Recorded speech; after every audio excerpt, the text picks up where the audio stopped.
3, 2, 1.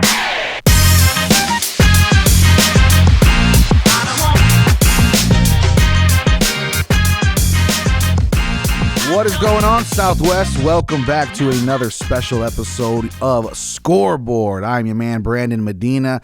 I am once again joined, this time was requested to join, though, finally. My man, Mr. Peter Wagner, your athletic director, is back on the show. Mr. Wagner, how are we doing? I'm doing great. Thanks for having me again. We need to do this all the time. I know it. Listen, this is the first time. Usually it's me saying, hey, coach, when are you available? This time he was like, hey, there's so much going on. Can I just come on and recognize a few people? So it's going to be an exciting show. We have a lot of students to recognize, a lot of big things happening around the district. We have a few students going to state in cross country. And so I think that's a perfect place to kind of lead off the conversation. Then we'll get into volleyball. Also, we had a fun event that you were telling me about for our 3rd to 6th graders. They'll be represented and recognized at the Fire and Armor Bowl. And then, of course, we'll get into football. Fire and Armor is next week already. Halloween is next week. There's so much stuff happening. But cross country, we have seen something happen at Legacy specifically with their cross-country team that we have never seen in that specific UIL sport. So we've talked about it the last few weeks about what's going on at Legacy with their cross-country team and stuff like that. But over the last couple of days, so on Tuesday we went to the regional cross-country meet. Yep. Southwest High School girls had a great showing, but the Legacy team led by the boys by Anthony Zapata, he got 5th overall, which means that he'll be running in Round Rock the day after the Fire and Armor Bowl. Wow. They'll be running Round Rock at the state meet, and then Alicia Galvan also qualified. She got 9th overall at the regional meet, and so she's going too. And the really neat thing about that, and I had to do some research, obviously it's the first time that Legacy High School's had somebody qualify for state in pretty much anything. Right. That we do in UIL athletics. But I did some research I talked to Coach Marsh, and then Coach Marsh said, you got to talk to Coach Tanner. And then So you went decades and decades back. I went back to about 1978 and stuff. And to my knowledge, and I'm always happy to be wrong sometimes, but to my knowledge, this is the first time in Southwest ISD history that we've had somebody qualify for state and cross country. Awesome. I mean, we've had Olympians and Heisman Trophy winners, but these two are the first to qualify in cross country. So it's really excited for them for that too. That is super exciting. And obviously, like Coach said, we've had Olympians, Heisman Trophy winners. I was a runner-up for the Heisman. However, here we are. So we're going to talk about you today, bud. No, I know. We're talking about a lot more athletic students than I was. But yeah, it is a massive honor and a massive step forward for, I think, the program itself of cross country for both schools. And I think Southwest has had a very consistent track team. Obviously, we know that there's records held at Southwest that for decades have not been broken. I think Legacy is building their own track record without being too cheesy, but they are building their own trophy case over there, and they're doing their thing. To have 2 state qualifiers is a massive accomplishment. So once again, congratulations. And then I know we wanted to recognize a few individuals who maybe aren't in high school, but are just around the way. So I know we did. Was it punt, pass, kick, right? Punt, pass, and kick yesterday. Okay. Yep. So a big shout out to Coach Sandy Hernandez for putting that together as our PE coordinator and everything. So at the elementary schools, every elementary school and every middle school in their 6th grade program, in their 6th grade PE program, they competed in punt, pass, and kick. So who can throw the football the farthest, punt the ball, kick the ball. Boys and girls competed against each other. And so we took the top 3 from each school, and we brought them to the complex yesterday evening, and they competed for the opportunity to win the overall district award, right, for each grade level. And those winners will be honorary captains at the Fire and Armor Bowl. And so I want to recognize a few of them real quick with and a couple of shout-outs to a couple PE coaches. Adrian Rodriguez, our PE coach, and Miss Amy Garza, the principal at Medio Creek. Yep. Medio Creek had a pretty amazing showing yesterday with a bunch of kids doing it, so shout-out to them. But real quick, 3rd grade girls, we had Carly DeLuna, Aislinn Morales, and Kinsey Solahub. I'm going to screw up some of these names. But in third grade boys was Iker Fuentes, Mason Tovar, and David Leva. In third grade boys, fourth grade, real quick, was Tejana Craig, Liliana Delgado, and Hannah Rivera. Fourth grade boys, Eric Lopez, Isaiah Prunetta, and Jason Amador. And then and Eric is from Sky Harbor. Oh, okay. Alina, and then in fifth grade girls, you got Alina Linan, Nadia Wooten, and Lisa. I can't pronounce her name, but it looks pretty cool. I'm not even gonna try. But that's those three are from Meadow Creek, Sun Valley, and Crewald. And then in fifth grade boys, and I'm almost done, Sebastian Mata from Meadow Creek again, Joshua Isasi from Crewald, and then Ricky Pohl from Meadow Creek as well. Man, Meadow Creek's I'm just pushing telling them you, out. man, Meadow Creek was getting They're it. just athletes And galore. then, so in sixth grade in the middle school, we had Samantha Perez from Resnick, and then Okay. Erica Lopez from McNair, and Nevea Sanchez from Resnick. So Resnick was showing out yesterday in the sixth grade girls and sixth grade boys. Third place was Julius Garcia from Scobie, and then Ezekiel Garay from McNair, and then Tyrico Brown won it in the sixth grade boys from McNair as well. So, Tyrico Brown sounds like he's going to be he a sounds stud. That sounds like he's going to be the. We got a bunch of That's them. a great name. So good times. It was a great day, well organized, and really got to thank. We had UIW come out. We had some of their volunteers. So Coach Brian Gonzalez helped us out with that connection. Nice. We had a lot of our high school football coaches were out there. Very cool. Middle school coaches, PE coaches, and then a bunch of student athletes from Legacy and from Southwest were out there cheering them on and helping them out. So it was a big team effort. So happy for those kids. Can't wait to see them out there in the middle of the field for Flying Armor. Yeah, and, no kidding. good It sounds times. like we have a lot of future athletes on our hands over here, Yep. and a lot of them are coming from Meadow Creek and Resnick, from what it sounds like.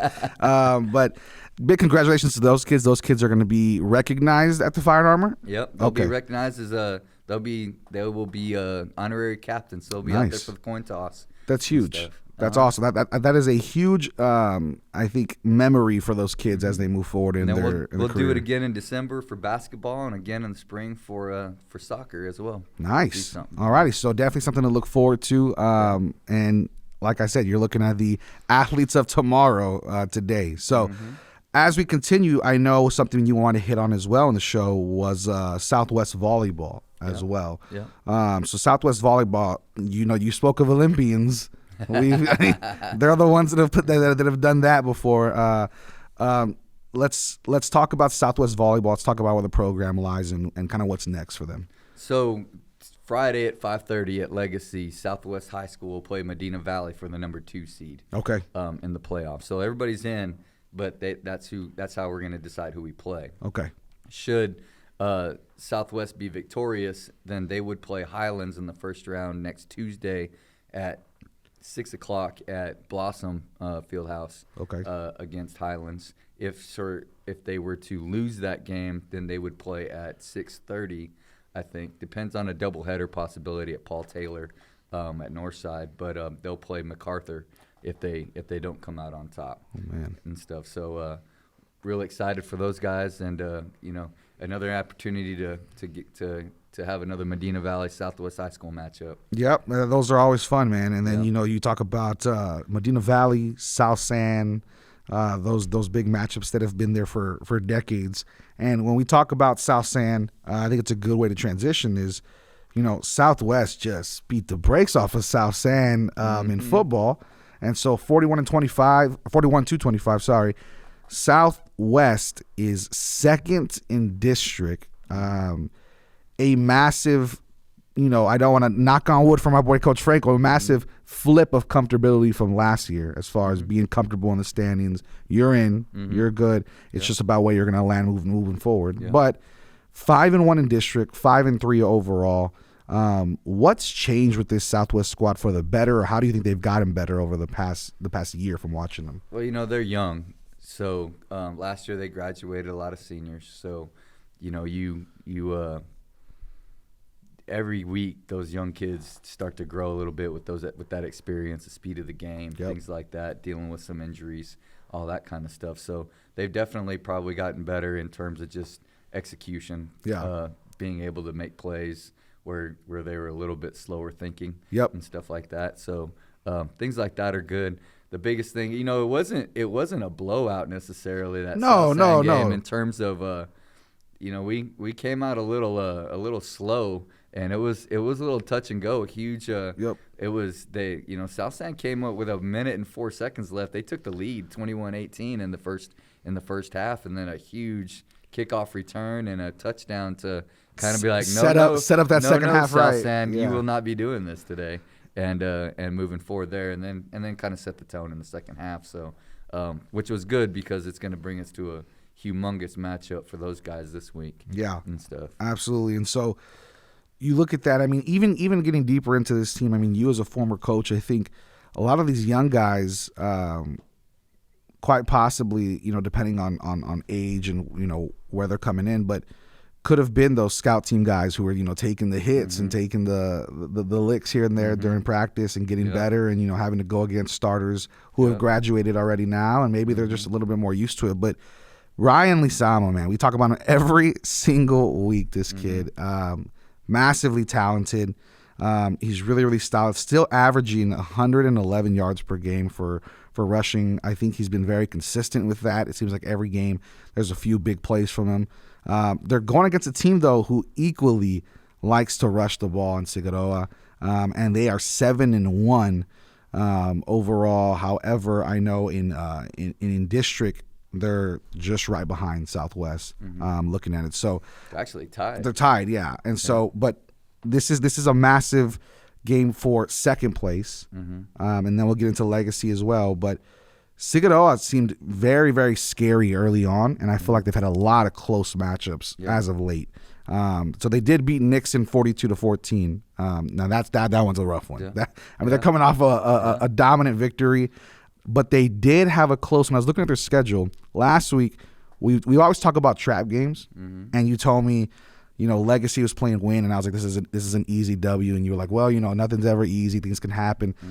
Figueroa, win is winless in the district, and Figueroa 2 weeks ago won 34-33 against Win. So they're giving up points, they're giving up plays where they weren't in the first 3 to 4 weeks.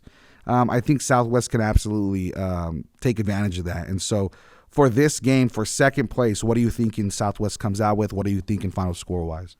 So if you take, let's take similar opponents. Yeah. Right? They both lost to Southside, and they both Everybody's lost losing to Southside, yeah. Yeah, but they both lost, I think, by 2 touchdowns. Yeah. Something like that.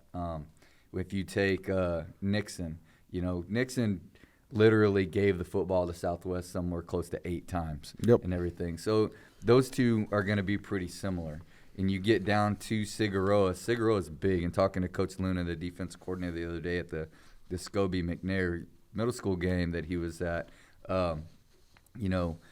Figueroa's huge up front. They also are completely the opposite of the Dragons in that they're a senior-laden football team. They've all been playing together probably for 3 years and everything. Wow. They're huge up front. They probably have the best football player in the district.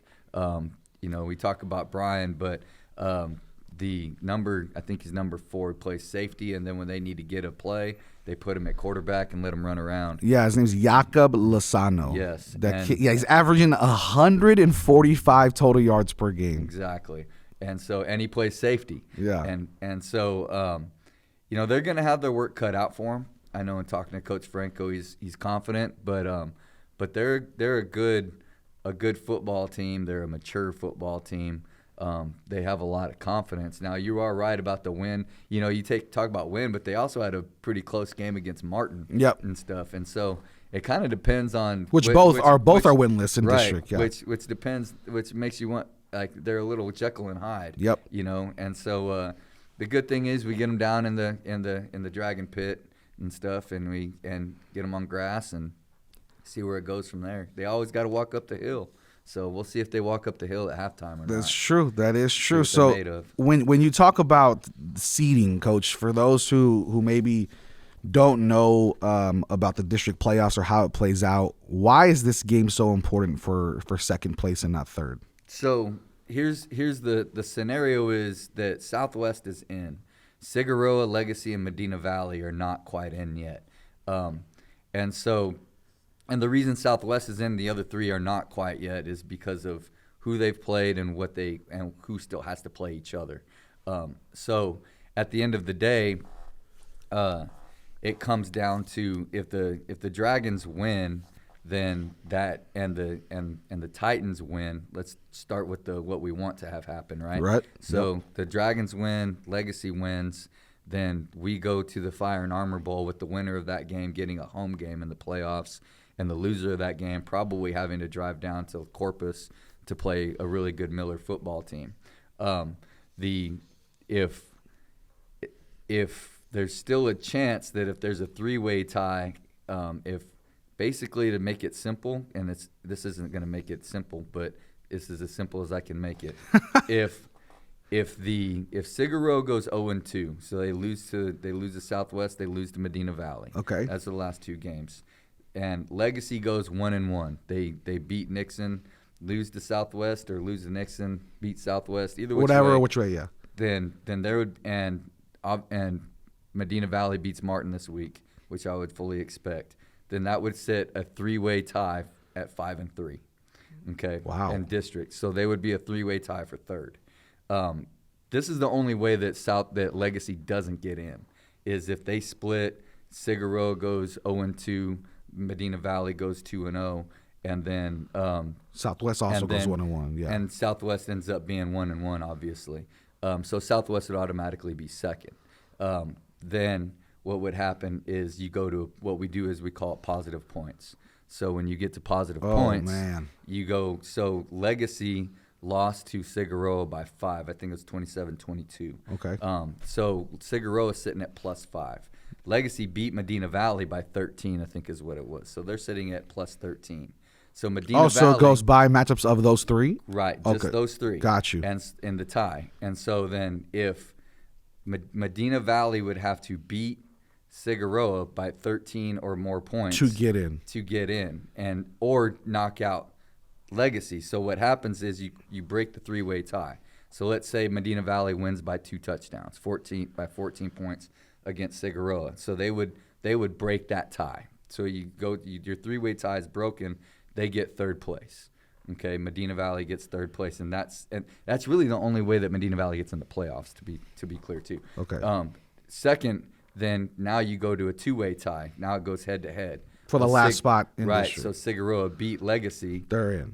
Figueroa would be in. Legacy would be Gotcha. out. It was a lot. There was a lot going on there, but it definitely makes sense for those who basically, are if you just keep winning, you get you're in. in. Yeah, that's any win. sport. That's any just sport. Win. Yeah, just win. Yep. So with that, Figueroa Southwest is going to be happening. Obviously, like Coach just said, Mr. Peter Wagner, he just said, Legacy had a little bit of trouble late with Figueroa, gave up the game by about 3 points. They're a tough team, man. Like you said, they have probably, not even probably, I would assume, absolutely the best player in the district as far as especially rushing, running, passing. I mean, everything. The guy's just might as well kick the ball. Yeah, too, right? He's an overall athlete. And then I didn't know he played safety as well. But if you're playing both sides of the ball and still averaging 144 yards on offense, yep. I mean that's ridiculous. So we got one like that at Southwest a little bit though. Tyson Dean's a sophomore that's been wrecking shop as a sophomore, but well, I'm glad he's a sophomore because I mean he's going to be relied on as we move forward for sure. And let's not forget the Titans got a big game. I mean, they'll be favorites, but they got to go down to Laredo, and Nixon's still in it, but they got to win out and hope for a couple of losses by some people. So So speaking of that game, Nixon is going to be taking on Southwest Legacy. They'll be at Nixon, like Mr. Wagner said. Nixon's coming off of that 42-14 loss to Figueroa, so they're looking to get a bounce back game. And then the week before that, beat South San 56-35. This is a team that definitely likes to score points when they can. And then Southwest Legacy beat Wynn 24-0 after pink out game last Friday. So Legacy is still not, I mean, they don't look bad at all. They dropped a few close ones, especially with Figueroa. Obviously, Southside's a tough team to beat as well. They just run the gauntlet, I think, as of late. However, Legacy versus Nixon's going to be a fun one. Legacy has Fabian Ramos, who's leading the team in three out of three categories on offense. So I mean, every category, whether it's rushing, passing, total yards. I mean, Fabian Ramos is the guy over there at Legacy, and then you have a guy named Ray Gonzalez over there at Nixon that looks really, really good. Dual threat quarterback for sure, but averaging 219 passing yards per game. So Ray Gonzalez and Fabian Ramos are two quarterbacks going to go head to head. We'll see who comes out on that one. But Nixon definitely makes things tough, and they like to score a lot of points. Whereas Legacy, you look at Legacy's games, I mean, they're a high-powered offense, but it is full-on Southwest ISD football. You know what I mean? They're winning 24-20. They're winning 21-17. Yep. I mean, it's a ground and pound, ground it out, hustle it out kind of game. And so that's going to be a big one. And this is, would you say, a must-win for Legacy? I don't know that it's a must-win, but it's pretty darn close. Yeah, I mean, they're favorites for sure. Yeah, they're favorites, and, it definitely gives you some, if you win this game, it gives you a lot of wiggle room. Yeah. You know what I mean? But like I said before, you win two, you're in. Yeah. You win this one, then it's going to take Medina Valley doing something that not everybody's done yet by a lot to get you out. And so I will say, I expect Legacy to beat Nixon. I expect Figueroa and Southwest to be really, really close. Yeah. Now that one's a toss-up. And at Figueroa game, don't blink, because that's going to be one of the fastest games in the history of football. There might be 6 passes thrown between the whole game. So yeah, they're quick, man. Listen, you have Brian Lasama and you have Jakob Lasano. Over with by 8:45. Yeah, the game's just moving. That's a game that definitely you don't want to miss if you're in the Southwest District, if you're a student, if you're faculty. Aside from the Fire and Armor next week, I think that's going to be a really, really exciting one. Now, if Southwest can beat Figueroa, lock in the second place spot, there is a lot of confidence going into the Fire and Armor game. So even if they beat Figueroa, they're not locked into second. Well, because there's still a game after. If the Titans win, that game's for second place. Yeah. The Fire and Armor Bowl is for second place and stuff. Because if Legacy wins, let's say Legacy beats Nixon, then when they play each other in the Fire and Armor Bowl, Southwest is sitting at 5-1, 6-1, and Legacy's sitting at 5-2. Yep. Well, if Legacy wins, they're both 6-2. And Legacy has the head-to-head. They're the number 2 seed. Southwest number 3 seed. That is true. That's what I'm saying. If Legacy wins and Southwest wins, that the Fire and Armor Bowl is for who gets to have a home game in the playoffs. Man, well, before we get into the Fire and Armor fun stuff, I know you wanted to talk a little bit about the Warrior Program and recognize a few students as well. I want to talk real quick about our Warrior Program and recognize a few kids, coaches, and schools. So our Warrior Program is something where we create a competition around choices, around what we want student athletes to be. And so it's kind of what we've started to consider another sport that we all coach together. But the idea is that we created a competition around what we want all of our athletes to be, and that's great student athletes, people who serve each other and serve the community, and then people, young athletes, student athletes who are trying to grow internally to be better people, and giving them ways to do that through our seven habits of highly effective people, the coffee bean stuff that we do, things like that. So the end of the 9 weeks is our first. It's like our game, right? Yeah. Where we check the scoreboard and things like that. So I kind of want to give a shout out to a few people who are really high up on that scoreboard. We do this at all 4 middle schools and both high schools. So I'll start off with the Dragons and talk just about a couple of people. This looks like this is the Titans. So I'm going to start with the Titans. And Brooke Martinez, who's a volleyball player, she's in first right now, and Crystal Malagon, who's a girls basketball player. I want to give some shout outs to them. And then at Southwest High School, got to go through my phone here real quick. Southwest High School, you got I want to talk about Bethany Skaponik, because Bethany Skaponik is not she's like you, sir. Well, almost like, kind of like you. You're not quite like her. She's going to be the valedictorian. Oh, yeah, definitely not. You don't fall in that category. Yeah, don't fall in that category. But great teammate, you know. Yeah. Bethany is not the star of the show, but when it comes to Warriors, you know, she's a valedictorian. But this girl, we give 25 points for reading a book. This girl, for reading a book on leadership, this young lady's read at least between 1 and 2 books every 9 weeks since she came to high school on leadership. And so she's winning that right now. But I say she's kind of like you because she's a great teammate. There you go. You know what I mean? Yeah. And stuff like that, which is just like I always tell you, you'd be one of our first Warriors if we had it back then. I know it. And stuff like that. But you know, AJ Franco coming through, the football team at Southwest has the next 5 spots in our stuff. So doing a great job there. All of our kids at McNair, we have close to 90 kids that are probably going to be close to 100 Bresnik that are going to be Warriors. So kids that are taking care of their grades, taking care of, being somebody that's positive in the school, in the community, but also taking care of themselves, becoming better people. Absolutely. And so got some great kids at the middle school. Our coaches, Coach Gonzalez, Coach Brian Gonzalez doing some great things at McAuliffe. And they got a bunch of kids, and Coach Laura Bryson and Coach Young are making it happen over there at Scobie. So really want to give some shout-outs to them. Our goal is to start making this like a sport. So how do you win in our Warrior program? Our wildly important goal is to have 150 overall Warriors. So what we do is we give points for if you're on the A honor roll, A, B honor roll, if you pass. We give points for going and showing up to events. So we bring a whole bunch of athletes to watch the girls basketball team or to go watch the one-act play group, different things like that. We've been to a choir concert, and we give points for that. We had 70 kids from Southwest High School go out to Habitat for Humanity and did a day's worth of service events at Habitat for Humanity a couple of weeks ago. That's awesome. Where we give points for that. They get points for learning their habits. They do that. We also give points because we want multi-sport athletes. So you get 25 points for being a varsity athlete in different sports. We got a guy like Riley Milligan who might be a 5-sport athlete in water polo, swimming, basketball, track, and golf.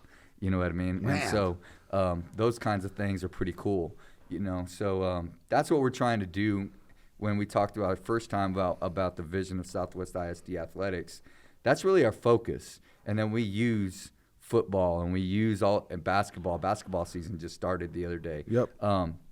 We use these things as vehicles to teach our kids, and we focus on those things. So really want to give a shout out to those kids. And how we win is, at the middle school, each middle school, we want 50 overall Warriors. That's how we win as a school. At the high school, we want 150 overall Warriors, and we're going to celebrate like crazy if we get that with banners and just like you would a football team that won the district championship. Because I'll end it with this Friday, Southwest and Legacy, they don't fully control whether they win or lose. The opponent gets a vote. Yeah. You know what I mean? They don't get to choose. They don't get to do all of that. They can do all the right things and still lose. Yep. You know what I mean? And our Warrior program is based on consistent good choices. We're grading. We're giving you points, and you score based on the consistency of choosing things that make you a better person. But if we win as Southwest High School or Southwest Legacy or Resnick or Scobie, that's fully our choice. We get to choose as a team of Dragons, as a team of Jets, as a team, and we can win those when we choose to. And that's what we're trying to get our kids to understand is, we don't just get to practice to get our destiny. You choose your habits, and your habits make you successful. I love it, man. I think it's a massive help to the students to not only gain a lot of real world opportunities and real world ethics and morals as they move forward in their young lives, but I also think it becomes a camaraderie thing where you're keeping everybody else accountable around you. Hey, we need to go to this choir thing. We need to go to this thing. Habitat for Humanity. Yeah. It becomes. There's a lot of camaraderie with team sports as it is, and I think when you start putting them in real life aspects like this, I think it even makes it better. Yeah. And so with that, before we leave, obviously you guys know we have to hit up and talk a little bit, just about 2 minutes. If you could stay with us, please. We have our Fire and Armor Bowl next week, and that's not the only thing happening. So next week we have Halloween on Monday. We'll be having the trunk or treat over for Relay for Life here at Southwest Elementary. Tuesday we'll have an esports invitational for all those interested in playing Super Smash Brothers. We're going to have a fun time over there at Southwest High School. Cast-Stem Southwest and Legacy will be involved. And then Wednesday is our Trial of Champions over at the Southwest High School Stadium parking lot. We're going to have principals in the dunk tanks. We're going to have our life skills students participating, all of our students in a big relay race. We're going to have food trucks, music. It's going to be a blast. And then Thursday, you're going to have a lot of different stuff going on at the campus level, and Friday is the big game. While I mentioned that as well, please do not forget to continue to support the service project for the Fire and Armor Bowl. Last year, we broke the record by a mile. I think we raised about 13 tons of food for our SOS, our Student Outreach Services area, and their food pantry that goes right back into the district. So please bring food and encourage your students, encourage your friends and family to go ahead and donate food to the campuses. There are going to be trash cans with the logo of Fire and Armor there in the front offices, and we look forward to raising more food for our food pantry because it benefits students in our community, and there's a lot of students that maybe we don't know of that could really use that help, especially with the holidays coming around. So we look forward to that. Fire and Armor, sir. Give me one word that explains that Fire and Armor tradition as we continue on for next week. Passion. Passion. I like it. I like it. Passion and competitiveness. They've been all great games. They really have. And next week is a big one. We're going to have the coaches on to talk. It might be 2 separate shows. It might be one show. We're still figuring out logistics. But Coach Franco, Coach Bruce, the heated debate. No, I'm playing. It's going to be a very friendly conversation, but it's going to be one that you do not want to miss. This has been Scoreboard. For Peter Wagner, I am Brandon Medina. We'll see you next time. And like always, we are Southwest.